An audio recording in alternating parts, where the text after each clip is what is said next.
A la verga. Tómame.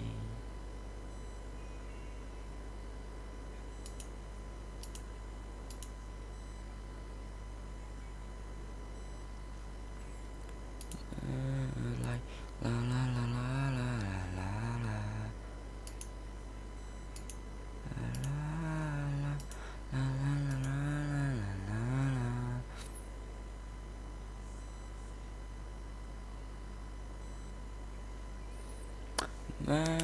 like da da da da da.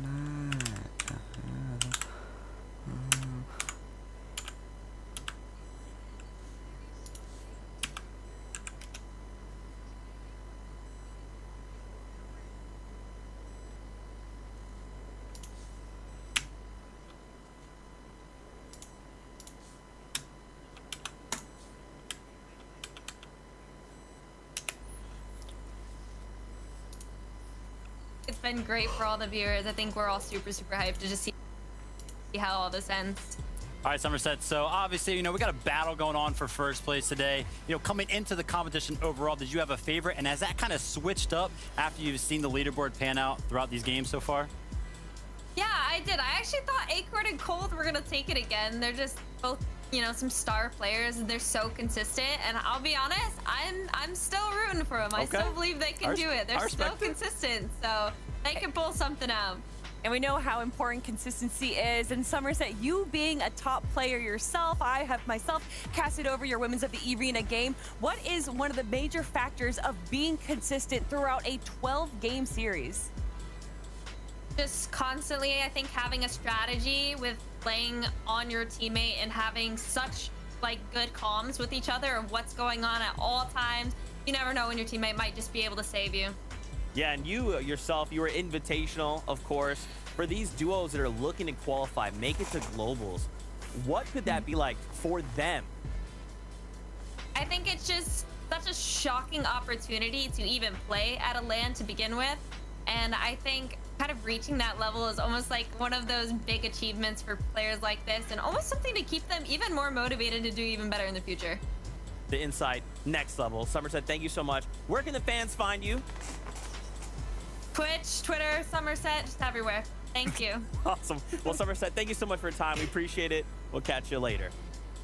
All right, thank you. Man, oh man. All right. We took the slow down. Now we ramp back up. And now I want to watch some more games. Oh my gosh. I am already excited. So guess what? It is that time. We are ready to just jump right back into all of the action. Only 3 games remain, and we will know our champions and those top 3 win a global championships. Buckle up. This is game number 10. I feel like right now we're in the Roman Coliseum with our gladiators fighting it out for any chance at survival. Monster, I just have one question. Are you not entertained? I am absolutely entertained. I'm having a good old time. Somerset's having a great time, but here we are. We have to really reel things in, pull back the rope chain, the heavy chain, and get on this bus because we have 3 more rounds of exciting Fortnite in front of us. And we know as we start to unravel the layers here, this becomes more and more of a story that I want to watch unfold. Obviously, we have favorites, but we have these new competitors keeping up the pace here, really telling us that anything can happen. You heard Vivid say it best. How did we have 7 teams in the running and 3 games left? It really is a close competition. I mean, you called it. It was 9 to start the day, but as it goes on, those slip-ups cost you so much, and there goes that off-spawn exchange. Diego plays in Smallzy, switching it up again, and they meet their same fate. Smallzy goes down, and so does Diego plays. This is what Duke and Edgy need. They did it yesterday, and they're looking like they're doing it again today. They are just farming these free eliminations, making it look so easy, beating their opponents to the drop round after round, getting the weapons before them, and literally shutting them down before they can even react. That is the most ideal way to be contested. Thoric and Bolts are having a troublesome day as well here. Yesterday, didn't quite go in their favor. They mixed things up. We've seen them be the most flexible team, literally from Racetrack north side, now down to the eastern south portion. Nothing really working for them here at the Kenjutsu Crossing, unfortunately. And just like that, I mean, you know, the tournament starts to slip away. Yeah, for some of these teams, you have to be able to hold on strong because it's not necessarily always how you start, it's how you finish. And you've got to stay consistent throughout 12 games when it comes to an FNCS final. So it's interesting to see who is going to pick up the pace in these last and final games. And you're seeing some of our top teams safe as can be. Yamzo and Rise looking like they weren't even necessarily contested this time around. They don't got an elimination, and nobody else is nearby. So for them, this is going to be a great chance to play this one out from start to finish. My only worry is where they're going to get the surge since they're not off spawn. That's right, but for now, we get to be entertained by some early game battles from Yusuf and Curious here at the Lonely Lebs. Little back and forth as we start to see them get situated. I want to bring the conversation to Miro and Cooper for a second, though, and really just give them so much credit being a part of the first teams to break 400 points here after 9 games of competition. It really, truly is impressive. Especially with some of these zones continuously pulling towards the south, even a little bit towards the west. They're one of the teams that lands towards Slappy Shores, contested on the south side. He's going to be Quanti and Peterbot, newly picked up by Elite Esports as well. One of the few organizations out there that's picking up a full duo. Imagine the possibilities that they're going to be able to achieve throughout content and everything else, especially if they can find a way to make it to that global championship. That is right. Other fights going down right now. Nalnzi here. ZZ currently on the winning side of the position. A little bit of high ground, forcing out the opponents of Moo. Moo goes for the peak. Shots coming from behind, and there's someone eyeing them from the Citadel. Meanwhile, NPen, Polarized setting up the ambush here on the Kenjutsu Crossing. Remember, they did win the kickoff game here for the second day of Grand Finals. Looks like they have possibly Larson and User in sight. It's tough. It's tough for Larson and User. They got pushed off of Naughty Nets, and now they're landing in the spot between NPen and Polarize and Bugha and Threats. And you saw them in a couple games ago. Bugha and Threats were the ones fighting them. Now you have both Polarize and NPen. Polarize is slowly but surely sneaking up. NPen is, those shots are just a little bit of a distraction, so that way he can hopefully land a monster of a shot and be able to clean it up rather quickly to jump on board both Acorn and Cold to start the day off. Acorn did go down early on in games number 7 and 8 to start the day, but since then, this team has caught fire and caught fire at the perfect moment. Cold and Acorn here to put out those fires, though. They're not playing around. They slipped up a few times, big games, and we're talking huge games. Put them right back into the conversation like they never left off. Ooh. Surprisingly, though, of course, is that the performances from Dukes and Edgy, who have maintained the same consistency in picking up that track. No one's played perfect. We have not seen anyone play perfect. Everyone having their own moments of greatness and failures, but Pamstone and Thatch, this might be a big ambush they're setting up here. I'm not sure if they know there's a team there. Oh yeah, they got full eyes on Yuz and Crisp. Okay, they know for a fact that's going to be the team they need the tax from. Yeah, and they know that they have to more than likely rotate in their direction. Doesn't have to beeline it by any means, but they know it's going to be inevitable. They're quickly trying to sneak on. Chris spots him out at the tail end. That was a blessing for Chris to be able to spot that one out. Now they have a fighting chance against Pamsto and Thatch, but the decision is still theirs for Pamsto since their back is towards that center of the zone. They can disengage at any moment, and that's why Pamsto is just jumping up and down, eyeing for any bit of information to figure out where can I rotate, where can I reposition, is anything better than where I'm at now? We call that being timed. Literally, they would have had the opening shots there, but they moved a little too soon. Meanwhile, NPen and Polarize have now closed the gap officially onto Larson and User. This fight has gone from the north side of Kenjutsu down to the south, so seems like Larson and Kriv actually pushed NPen and Polarize, forcing them to be on their heels. And now all of a sudden we found ourselves swinging all the way around the outskirts. Could that be Bugha and company on the other side of the water? They do like to look in. There really could be any team there, so this is not a safe fight by any means. A lot of attention here. Polarized gets the first wall, now looks for the retake on the next. Meanwhile, NPen working the outer flank here. Very experienced duo, but MPen lets his guard down. He gets pushed first. User fights back. Both sides trade shots. Polarize tries to come in to protect his duo like you should. That third party's here. MPen and Polarize get the first elimination. And they get the second, though. Larssen not scared or backing down. Even going in, trying to get that piece underneath their control. They were forced to expend a lot of resources very, very early on, as Polaroids was using that twig mag to just bleed through the builds, as Larssen does look like he might try to disengage, but it's Bugha and Threats, I believe, yet again on the other side. It was actually a Bully and Lizux over towards that bridge where Bugha and Threats usually hold their ground. So that's gonna be big. Big shots happening everywhere. Stories continue to develop. Here's Bacon and Batman Bugha. Oh no. Little split in the bush. Double shot. Big double shot come out. Surprise, surprise. And death is met with the lobby. Oh, that's right. I looked at the loot that got dropped down.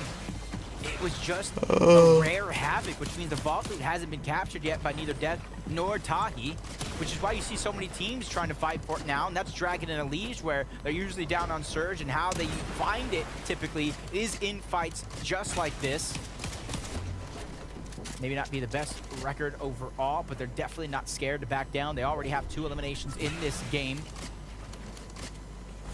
With the disengage finally coming through, because they know that zone this time around is not in their favor. Yep, time to use these rails, find a better angle, connect, blade their way on out, and get to the new zone.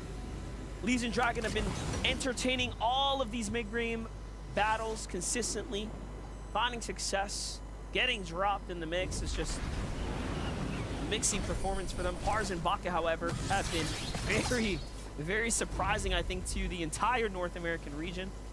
There's a lot of these West players that I think have come through and have really earned their stripes so far. Yeah, definitely believe that to be true as well. Baka and Pars, even though they had different duos, they participated in that FNCS Invitational. Baka, I think, was one of the highest placing West teams at that time. Yep. And he's looking to go back and seek revenge on that international stage, but he has to make it into the top 3 here today. And if you notice, Acorn and Cold have moved up into 2nd place. That means that slot that they would in theory achieve, since they already got it in Major 1, is just gonna roll down to that 4th place spot. Take a look at the standings there on the side to give you that live update right now. Duke and Edgy leading 431 points, or 34 points there. Acorn and Cold in 2nd, Cooper and Narrow 401. Pollo Sphinx up in 4th. Yamzo and Rise holding down 5th. Notice the spread. Not even 40 points separate them.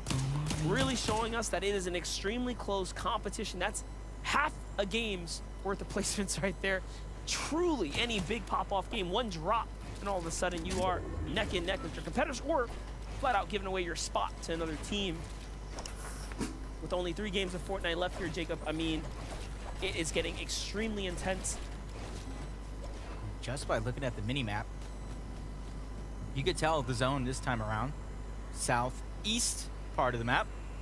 So a lot of the players are going to have to go through or even near Mega City. And once again, business as usual for a lot of the teams who already land here.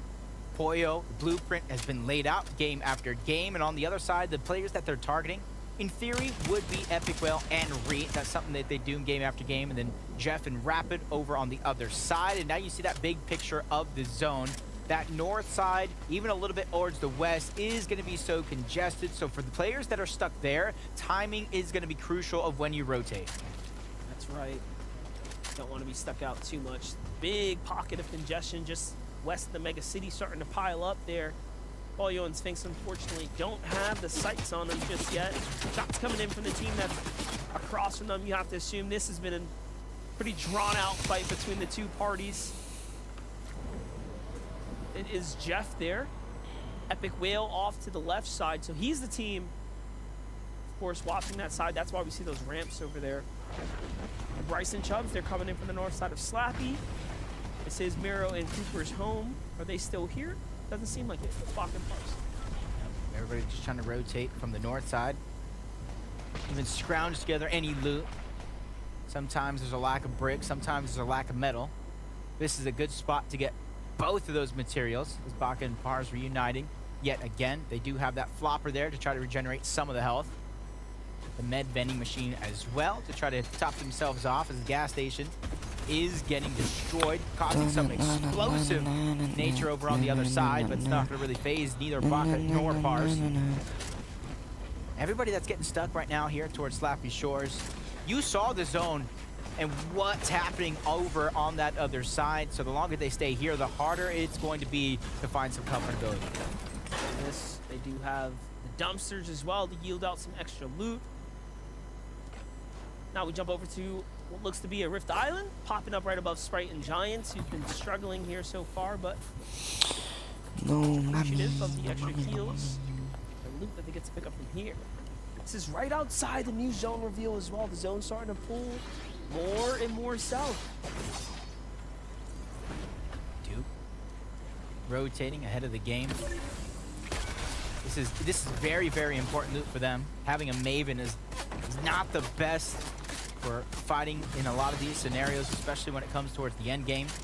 You have to be able to hit that monster shot with the Havoc to keep things rolling. We saw Cole do it in that last game. So even though this is only going to be a rare weapons cast, it's still infinitely better than what they have in their loadout currently. So it's definitely worth staying on this side of the map, especially with the zone pulling towards the south. This actually might be a blessing in disguise. The only thing they might have to worry about is Storm Surge itself. That's right, and look at that. They find metal, they got the brick that they need. They'll be able to build a pretty healthy base there too. This is excellent positioning for them. Duke and Edgy just putting on great games after great games. And these are the little steps that it takes to set yourself up to stay as consistent as they have been able to be. Aviv in the meanwhile finds a few tags, now opens with the Kinetic Blade to get to that new Storm, and that's what you have to do sometimes. Put down the big shots, earn the respect of the opponents, and make sure they close up those boxes so that you can Kinetic Blade your way on in. And now that team's left thinking twice about peeking. It is going to be Macwood and Commandment who have been having a pretty difficult day contested as well. Hamster and Thatch find themselves a little fight here. Legion Dragon going down. That's Tahi and Death that get that one. Hamster and Thatch trying to take advantage of some distracted players, trying to re-heal in this scenario. And instead of just trying to bulldoze their way in, they're just stealing away all of that precious loot, trying to use it for themselves as Pars and Baka still stuck deep into the zone. We saw them at least the second time pledge Slappy Shores. But this is a massive fight. That was against Chubbs and Bryce there. A team inside that top 10. Very, very big fight right there. No conclusion between the two. Both sides are going to go ahead and figure that it's time to get on out. But Landjock is here, healthy as ever. Bright as day. What is going on? Baka catches him with a cone. And he's fighting back. It's huge, even using the rails to try to break through the builds. Fortunately enough, it's just a little bit too high to cause any bit of destruction. As he's using the med mist, this is exactly what you want to do before you end up in an exchange, and even throwing the med kit so that he can use it later on in the game, because the med mist is running a little thin. That's right, he threw it to his teammate. Pars picks it up. Now they have the whites that they need to go ahead and get on out of here. Pars also drops him a mini. That little bit of team play, the micro details, securing the loot, getting on out. They'll be safe and sound as their tournament run will be able to continue just off of that.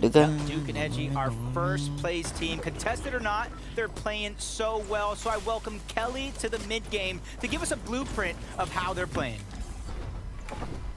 Well, Dukes and Edgy saw just how close that lead can be closed in the matter of games, so they're doing whatever they can to solidify their spot in first place. And doing that, they're taking a page out of Bugha and Threat's book, and that's a dead side rotation. Also, with the early eliminations, not having to worry about Storm Surge tags.